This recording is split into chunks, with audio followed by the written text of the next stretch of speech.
Hello and welcome to the final for the core anyway, installment of the Miskatonic AV Club, a Mythos Busters production. I, of course, again, and Sean. And joining us, as you might expect. Sorry, it's really late on this marathon. We still have Ian. Hello. And we still have Scott. Just barely. And Nick is hanging in there as well. Hi, guys. And it turns out we don't have long to wait because this one's going to be the super easy one. We're going to do the neutrals. So, neutrals. I think probably the first thing that people see as they open the neutral pack is all of these lovely skill cards. And I feel like at least 4 out of the 5 of them are kind of samey. They just do different things. So let's talk So about exactly manual the same. dexterity, overpower, perception, and guts. Each one of them is a level 0 card. They give you 2 pips for their respective stats. They are innate, max 1 committed per skill test, which I believe is a per player limit, though someone correct me if I'm wrong there. So if you commit a manual dexterity, someone else could commit a single manual dexterity. And if this test is successful, the owner of the card draws a card. Sean, they are not all innate. 2 of them are practiced. What? Oh my god, I totally never noticed that. Blew You're it. right. Perception Again, and from the overpower top. are practiced. Yes. Wow. Oh god, you know what? It's the biggest tragedy in the world that I completely forgot to ask Matt and Nate about traits and what their thought process is behind traits, because that fascinates me looking at these. Yeah. Like, how did you separate them? But anyway, that's a completely different discussion. So these neutral, innate, and or practiced skills, yeah, they go in decks, right? Yeah. They do. I guess we were talking before this whole shebang started about deck building, and I find myself, I take all 5 of them, including Unexpected Courage, 2 copies, and I put them in the and then I cut as needed. But I start out with all 8/10. Interesting. Interesting. Okay. And to caveat real quick, if you didn't see it in the chat, Gaffer rightly pointed out that I was wrong. Max, as opposed to limit, is a group limitation. So only 1 per test. So good to know. Fact checking will ruin this podcast. Well, that's Just why say we it have the and chat, go. right? I can't see chat right now, so there's that. So I kind of come at it from a different angle, Scott. I put 1 of each in every deck.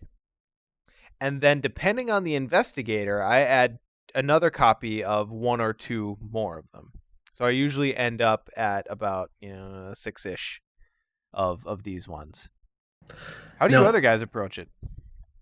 My strategy with these skills has changed pretty significantly from core set to Dunwich. With the core set, when I was building decks, I was doing 1 of each for everybody, and then I would do 2 copies of whatever the investigator's weakness was.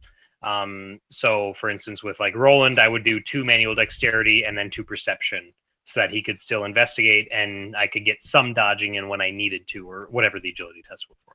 But then once Dunwich came out, and now our card pool is so much bigger that I'm not like going, well, geez, I need to get 2 more cards in this deck to get it to 30. I am instead doing pretty much just 1 of each, and maybe a second Unexpected Courage, or maybe a second of whatever the strength is for that investigator, and calling it good. But usually I'm just running 5, maybe 6. I think my approach is similar to Scott's. I tend to be fairly skill heavy, at least at first, and the core set. But like Nick, I feel like there's been a little change from core to Dunwich. And core, I tended to run I think in my Roland deck that did very well solo through the core had 10. It had 2 each of all of the 5 skills, including Unexpected Courage. And then a lot of times I'll just have those, and then as I build out the rest of the deck, I might cut some of the copies if other stuff is more important. I don't know. I just tend to be a fan of them. Obviously, if you're including them, they're giving you a range of skills, getting you closer to that kind of 2 above the difficulty magic number.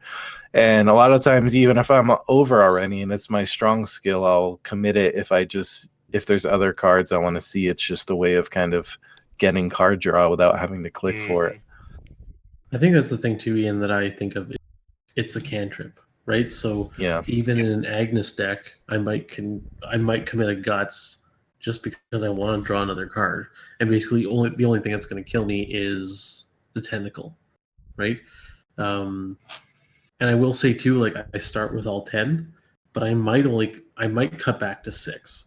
But being the Survivor fan, Wendy and Ashcan kind of want to keep cards in their hands, so all the times with their decks, I'm usually running about 8 out of the 10. Mm-hmm. Yeah, it's definitely investigator dependent. Like I said, there has been a shift in Dunwich. I'm not sure why. I think maybe because of them, like say Jenny, for example, that deck, I'm actually going heavy on the talents, and so not as many skills. So it just kind of depends, but I don't know. I feel like these cards are just going to kind of be staples forever because they're just simple in their construction and they're not really ever going to go out of style, I think. The exact mechanics of how many you include is going to vary, but I think they're actually quite strong. Like, you want to talk about, I mean, they cost you literally nothing if you pass the test. They don't cost you a card. They don't cost you resources. They just disappear out of your hand, help you pass the test, and a new card appears in your hand in its place. So, except for Unexpected Courage, but the fact that it's 2 anything pips, that pays for itself. We'll get there.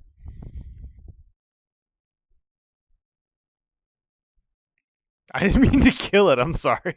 So let's get there, Sean. No, real quick. Another thing too, and I know that we do have cards that, and some we've talked about, that have multiple skill icons, but a lot of them are various skill icons. Like it'll be a will and an agility, or a combat and intelligence, or whatever.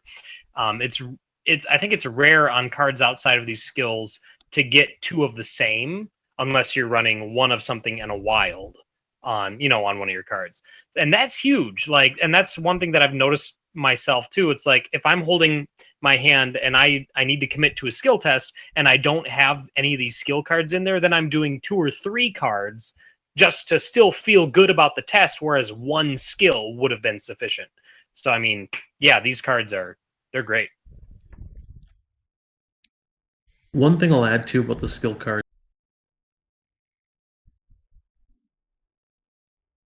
if not all 10, is that with Wendy, any skill card is a redraw, basically like a reroll from the token bag, and with Ashcan, it readies Duke. So it's kind of a +2 to his fight or invest.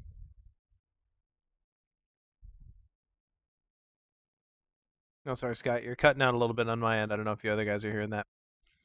I was not. All right. Oh, sorry. Can you hear me now? Yeah, you're good now. Okay. So, but yeah, no, I do agree that it's God, especially with Wendy, where she like has 2 hits at the chaos bag with increased stats. God, Wendy good.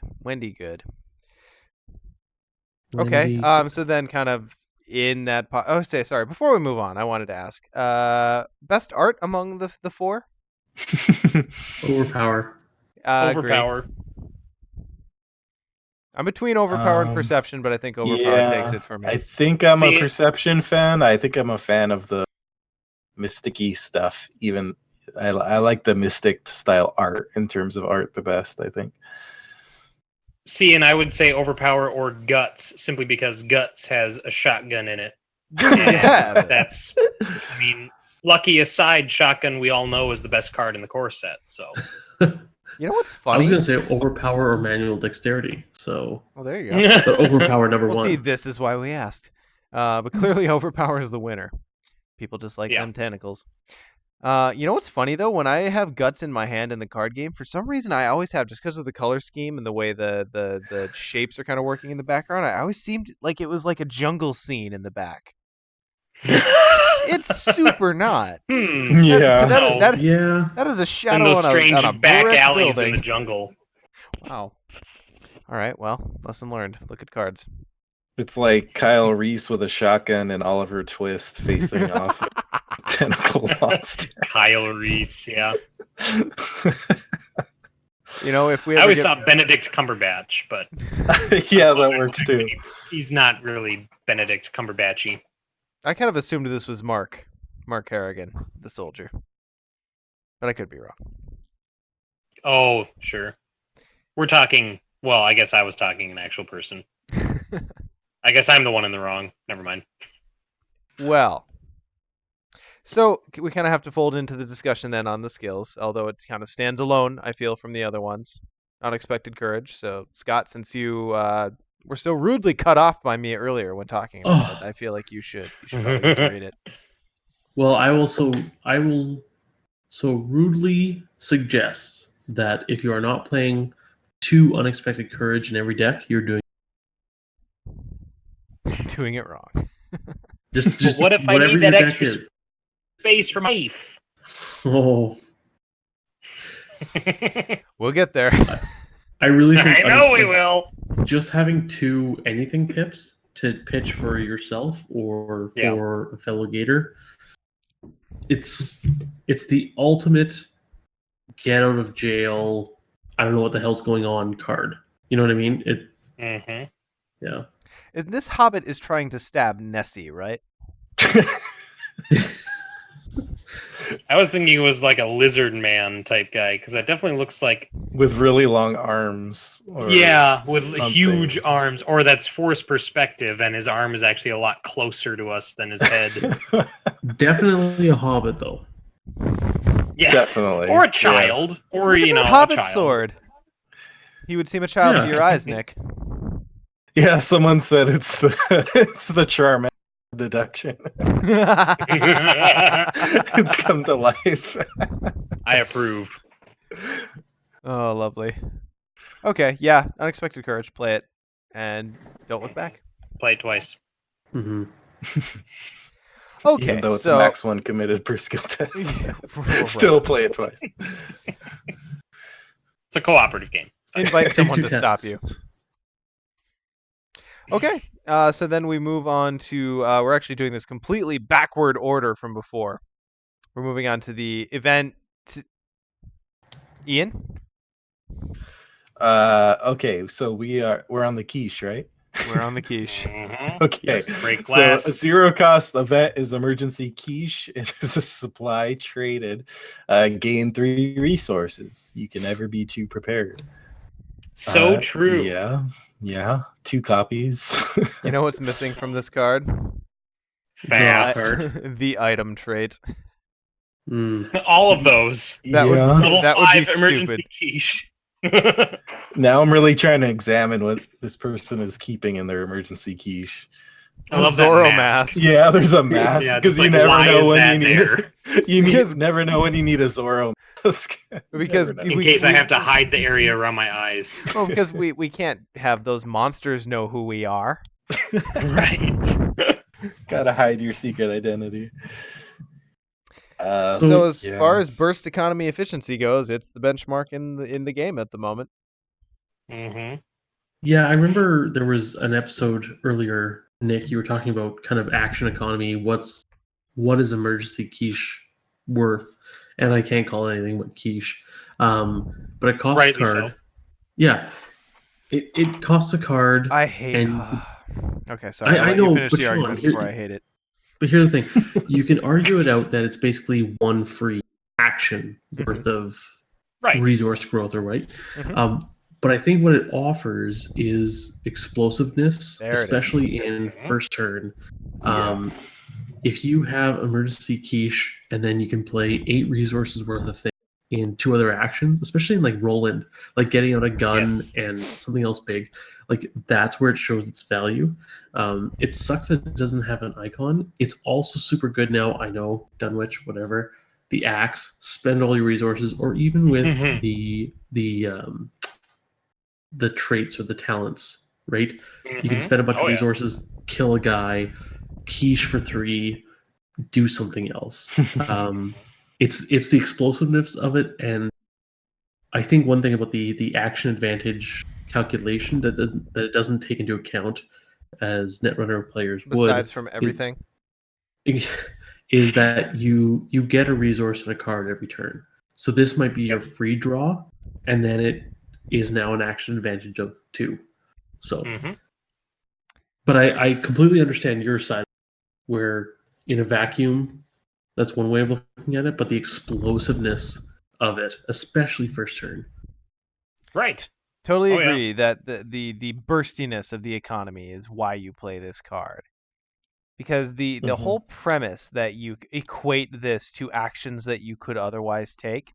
So you could think, okay, instead of drawing this card and playing this card, I could just click 3 times and get 3 resources. But when would you ever do that? When would you ever just sit in a location and click for all 3 resources? There are very few scenarios where you would do that.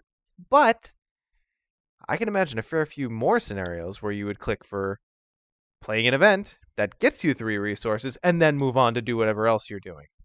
That's why that argument just does nothing for me. But yeah, I totally agree. The burst economy of this is amazing. Yeah. I'll say there's only one situation where I have cut the quiches with my Jenny deck with Milan because it doesn't need more resources. Even though it hurts, it hurts Wow. to say that. But yeah, it's already swimming in it. But other than that, yeah, it's 2 copies. Now, when Mhm. we eventually get quiche level 2, as has been spoiled, that gets 3 resources and draws a card, does your mind change?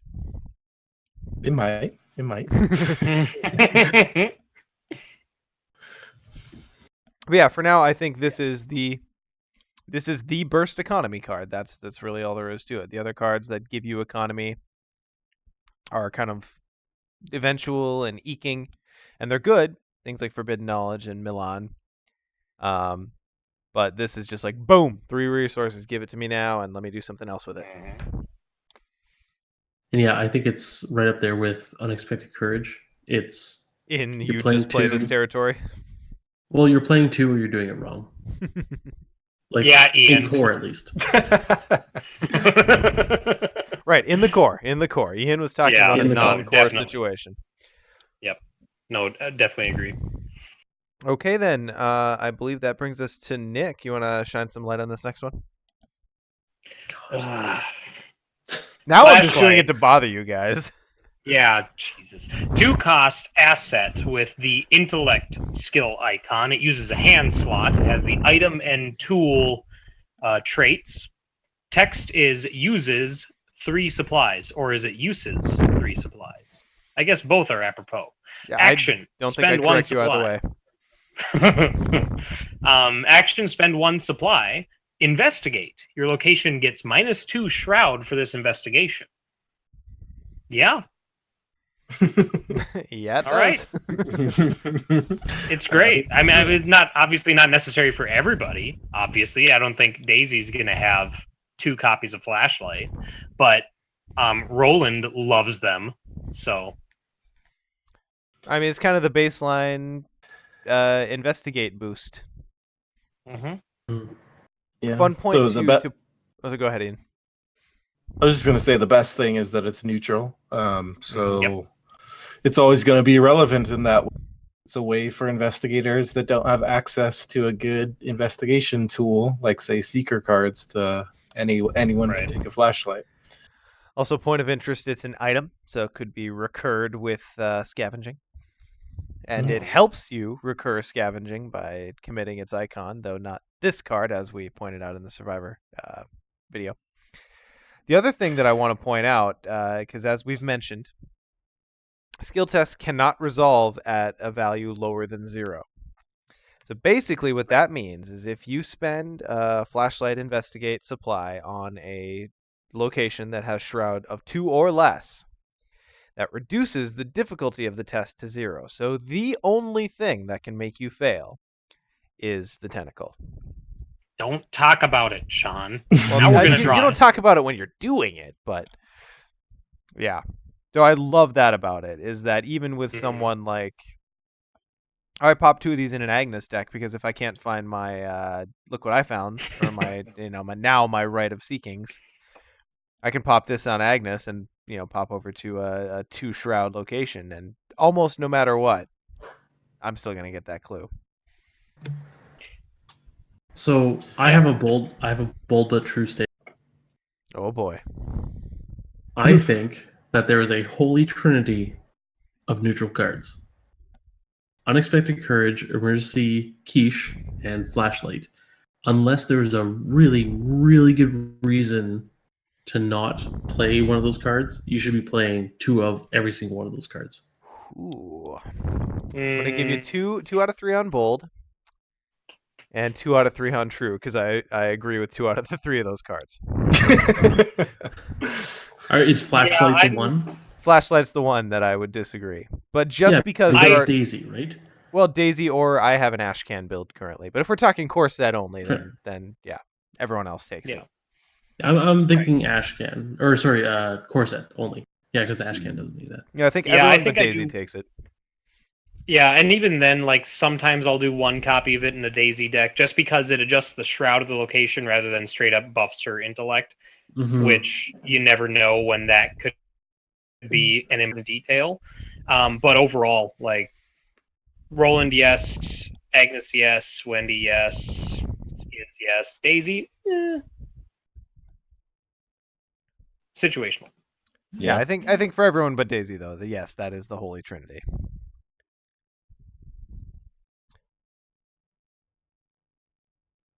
And point of interest, there are if ever you have a situation where you need to succeed a test, an investigate test by X or more, this is a nice help. Although there are certain cards you cannot stack with this, so bear that in mind. Right. But I can't wait until I can't wait until we get the wrench weapon where they just crop the artwork and zoom in. That guy's gripping that thing like he's ready to beat something. Well, you get to start with wrench in play, right? Because that's the starting weapon for every first-person shooter ever. Or crowbar, if you're familiar. Crowbar, yeah. I'm thinking more BioShock and less Half-Life, but to each their own. Yeah, well. Okay, so moving on. At least you got all 3. Here's where we're going to invite the hate mail, because I know some people really want to defend this card, and I'm fairly certain all of us kind of hate it. But I can't even remember whose turn it is. I think it's Scott. You wanna talk through the knife? Not really, but I will. So knife, 1 cost asset, has the fight pip or the combat pip. Item, weapon, and melee traits.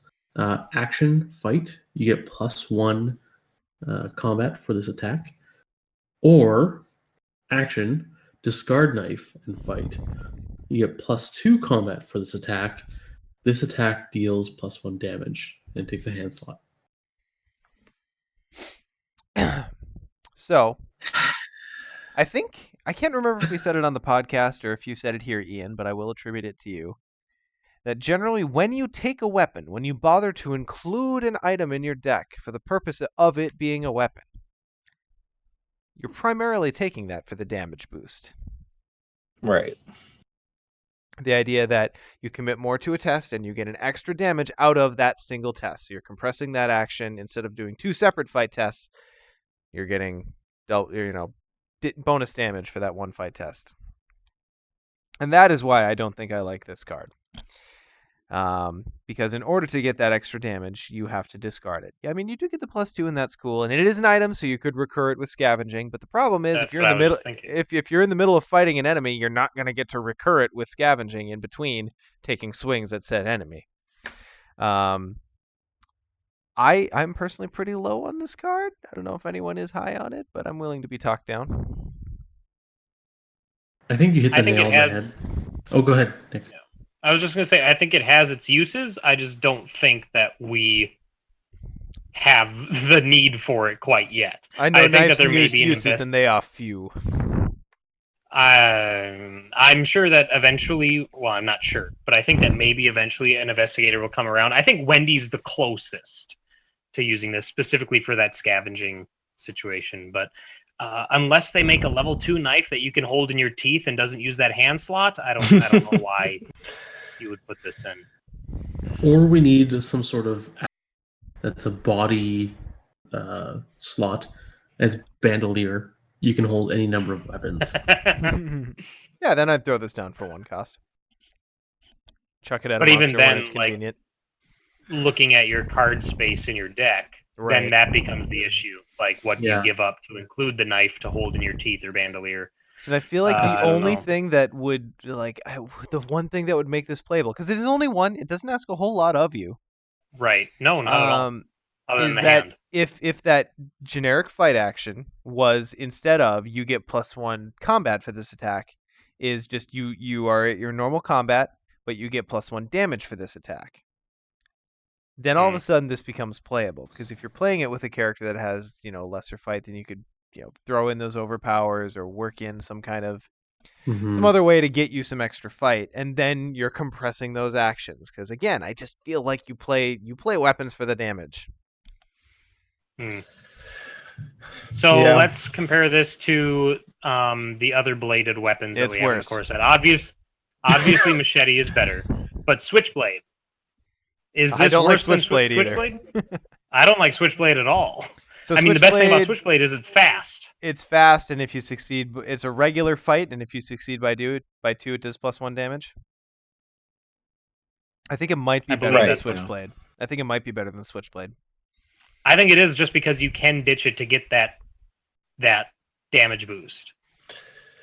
With the one exception of a Jenny deck, which I feel like I've said a lot tonight. Oh God! Because you can get that +2, but yeah. I'm Right. definitely not high on the knife. I can construct an argument for it, which is it's neutral, and so potentially an investigator that... Basically, the ideal situation is an investigator that is not going to fight often, maybe is going to fight once or twice a game, and so you don't want to invest in some of the weapons that are more expensive, and you just want this for those situations. Right. I think that's still kind of marginal, but I think that is basically what the knife, that's the purpose it serves. So we're pretty much agreed that Wendy's the only real investigator to take it. Maybe Daisy, but even still, I'd rather put other stuff in Daisy's deck. Daisy would be so much better off with just a couple shrivelings. Exactly. I'm gonna try and build a Wendy deck that uses knife and scavenging. I'm gonna try and do that and see how it works. Report back. I'll be interested when I to say- see your results. When I say I'm gonna try and do it, I mean, don't hold me to it. But I see the potential there, but I don't think it's big. I mean, I could see you building a Wendy deck with knife and basically replace the title of knife with draw a new token from the token bag. Well, see, then there you go. And then scavenging it back and draw a new I don't know. It's crap, guys. It's crap. I totally agree with you, Ian, who I think Sean was quoting, where if the initial one gave you +1 damage instead of 1 attack, it's just +1 attack. Mm-hmm. Like, there's no other benefit to it. You might as well, like, if you're fighting rats, you might as well discard it as a skill card. Yeah, because this is costing you an action and a resource to get down. Yeah. I just don't think it's doing enough for you to justify even that low cost in most cases. And I mean, I think we have to preface this also with we're playing with 2 core sets. This is true. You know, if you're only at This 1 is true. core set, you're kind of stuck. At 2 core sets, everyone has something better than knife. I really think that. That was so profound. Everyone well, has really, something I better mean- than knife. Violence is not the answer, except if it's violence that isn't knife. Wow. The heavy hitters tonight, Scott. I tried. Okay, so bring on the hate mail for all of you knife apologists. Better yet, just- send us examples of where it's useful. There like, we like go. real, actual games that you've played where it has come through for you. Like, I would seriously be interested to read that because, like I said, I see potential here. I just don't think the potential is strong enough to account for the cost that this card has. The cost of one, using up a hand, taking up that slot in your deck. Mm-hmm. And I've read a couple articles I'm reading, but people are like, oh, in this one scenario, at this one time, I used a knife, poke, and then people say throw or discard the knife, and I killed this guy. It's like, cool. So you drew really well from the chaos bag 3 times in a row, therefore knife is good. Like, I want solid, peer-reviewed empirical evidence of that knife is good. Damn you and your scientific ways, Scott. I really think knife is a bad Peer card. reviewed. Discord counts as peers.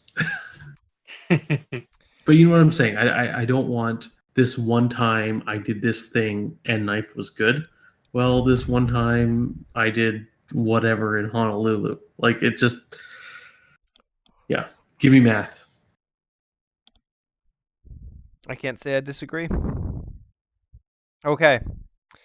So before we trash on knife any farther, let's move on to the neutral core set level up cards. First, we have I can't remember if I'm the next in the order. We're just gonna go with it. We have the Elder Sign Amulet. It is a level 3 2-cost asset, has a willpower and wild pips. It is an item and relic, and has the accessory slot and 4 willpower. So probably a Roland buy after you take that first mental trauma from the first scenario, and then probably almost die from horror in the first scenario as well. He doesn't have anything else competing accessory slot. No, except for that police badge. Except for the police badge, I which guess. is pretty clutch in scenario 2 of the core set for a solo game Yeah. with Roland. But I feel like that, yeah. But the fact that you discard that in order to really get its full weight makes it fine adding Elder Sign Amulet, I think. Having both, basically, is what I'm saying. I've added Elder Sign Amulet to my Roland deck, but it's never hit table. My wife really enjoyed playing Roland for a while, and one of her first buys was Elder Sign Amulet. And I was showing her police badge, and she actually said, well, what do I care about 2 actions if I'm already insane? And I was like, well, you do it before you're insane. Well, I know, but no, I get her argument. I do, but to me the thing with Go on. With Roland in scenario 2 is just the fact that he's got to cover the ground. He's got to get to the cultists to help him get his clue advantage. As far as getting to the locations with clues, and that police badge is huge. But like I said, I add Elder Sign Amulet to my Guardian decks for the most part. I just it has yet to hit table, I think. Oh no, I think it hit table once with my Zoe game. And that's simply because by the time it gets in my hand, like I don't often start with it in my hand, and by the time it gets in my hand, I'm usually wanting to pour my resources and my actions into other things. But still pretty good for I think it's still a worthy upgrade for those characters. I would add to that it does have the willpower and the anything pip. So especially in a Roland deck, sometimes it might just be a good 2 willpower chuck to a test. Or in an Ashcan scavenging deck. Well, Ashcan. Yeah, right along with the knives, right? Ashcan has Duke. You don't need no knives. So it probably bears just moving on to the next card as well, since these 2 cards are basically doing the same thing, just in their respective slots. So Scott, do you want to read the Bulletproof Vest? I would love to. Bulletproof Vest is a 2 level 3 asset. It has the combat and random pip, item and armor traits, and it has 4 health, takes up the body slot. The second card in the entire core set to take up the body slot, besides leather coat, and bulletproof vest is just like a Kevlar leather coat. Mm-hmm. Would Daisy take this? I think she's probably the only one, if anyone. Like, she's the only one I could see an argument for. Right. I feel like I've definitely been more tempted by the Elder Sign than the Bulletproof Yes. Vest. Mm-hmm. Mm-hmm. I think because a lot of the treacheries deal with horror pressure more so than damage pressure, I want to say. And so, I don't know. And obviously the investigators who are jumping into the fray with enemies tend to be lower on sanity. Yeah. Mm-hmm. It also feels like, and coming from a person who doesn't play Agnes very often, it also feels like horror is the more difficult one to get rid of. But that could just be from the guard. Although, no, well, I guess First Aid does both. Guardian has one of the only So- things that can get rid of horror. So yeah, no, I would agree. Horror is harder to So- rid yourself of than damage is currently. Mm-hmm. But ultimately, what it comes down to, guys, bulletproof vest, good, but bullets are one thing, but 12-inch fangs, quite another. So,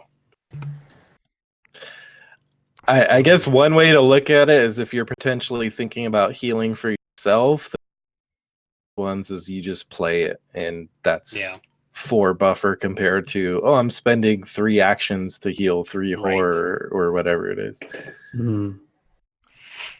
Yeah, I mean, so do you slot this in your rolling deck for First Aid, where First Aid once was your sanity buffer? no. I think you just put I it don't. I feel like so far that the experience pressure has taken me away from these ones. The other stuff has been higher priority. In That's a the longer thing. campaign where the trauma starts building up, then maybe Right. I might I start kinda looking wish at these. weren't a full 3. 3 seems stiff. It seems stiff. 3 is, yeah. I think 2 is correct for these ones. Yeah. I think, But- yeah, it's tough because I almost would say 2 would feel too low. TOO, But there's- too low. But there's still 2 They're not costs. on top doing of it, right? anything. All they're doing is prolonging your game. They're not providing you extra advantage outside of, again, prolonging your game. For some of the other things Which- you can get for 3 experience, it's tough to look at these and go like, oh yeah, that's totally worth it over that. Oh, I'm not disagreeing with you at all. I agree that there's other cards at 3 costs that I would much rather put in my deck than these. But I think that if these were 2, I don't know. I think if the Elder Sign Amulet were 2, I would be upgrading that a lot, like almost always, because that would seem too low to me. But then again, we've only, like, the only campaigns we have are at most 5 scenarios, and that was something I've been thinking of playing the Dunwich scenarios. It's like I may have thoughts about how Dunwich is going and how it feels as 2 scenarios, whatever, easy, Sure. hard, whatever. And even But what I was just There's saying. 6 more scenarios after that. Yeah, and even Yeah. what I was just saying and prolonging your life. Yeah, maybe that means more when there's 8 scenarios in the campaign. I think it. Yeah, I think by scenario 5 you're going to have one of these, depending on your investigator. Just a guess. Interesting. Okay. Well, But I don't. Nixtradamus It's is not big. like I dislike them. They're just kind of vanilla. Right. No, that's bad. No, Actually, they are. I like vanilla. They're just kind of bland. hmm Everybody needs a baseline. Yeah. They're a math equation. for Right. your deck. Pretty Yeah. much. They're just not sexy. Is really all it is. No, totally. They're not unsexy. fun, but they're functional. Oh, Yeah. I like an Elder Sign amulet that puts the fun back in functional. And I think that's probably a good place to wrap it, guys. Any additional thoughts on the neutral cards? Since they are kind of like, if you think about the core set in the context of a living card game, it's the skeleton of the game. And then if you think of the neutral cards within the context of a factioned living card game, like this is the skeleton, right? These are the Mhm. cards that Yeah, this everyone is will the be able, backbone. yeah, these are the cards that everyone will probably be able to take forever. Yeah. So yeah, I don't know. They're good. Put most of them in your decks. Probably pass on Knife though. I would honestly guess I probably have at least 12 neutrals in every deck I play. Mm-hmm. And I imagine that's over the- saying something, because that's like 40% of a deck. Right. It might go Imagine down, but over the course of the game, as the card pool gets bigger, and as we get more class cards that do similar things to what these neutral cards do, FFG is pretty good about their design in that they rarely completely obsolete a card. But imagine we'll be able to get more redundancy in the future, and we might see fewer neutrals in decks. But for now, they definitely are comprising a big part of decks. Mhm. Ian or Nick, anything else? That's all I got. No, that pretty much covers it. Well, the hour is late, and we should probably wrap this. So, You should retire. Oh, there it is. Resign. We should resign. Skedaddle. I'm out of here. Oh. I'm going to record that I'm going to be unconscious for 8 hours. At least. All right. So thank you, everyone, for joining us for these card reviews. They were a lot of fun. At least I enjoyed them. If you've made it through this far, you're a trooper. Definitely, again, check out our regular podcast. We've got a very cool developer interview coming up in the next few days here, I hope. And we're recording again this coming Sunday, though that's probably useless to say on these videos that will exist in perpetuity forever.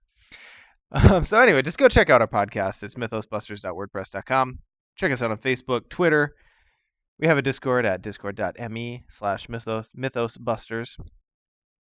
Guys, this was a lot of fun. I look forward to continuing these into Dunwich and beyond. Was a hoot. Mm-hmm. Sadly with shotgun, but well, you missed shotgun. Yeah. Yes, I did. Yes. I was Just waiting let's to go to see what that response would be, and I was not disappointed. All right. Thanks, everyone, for joining. We will see you next time on the Miskatonic AV Club. Bye-bye.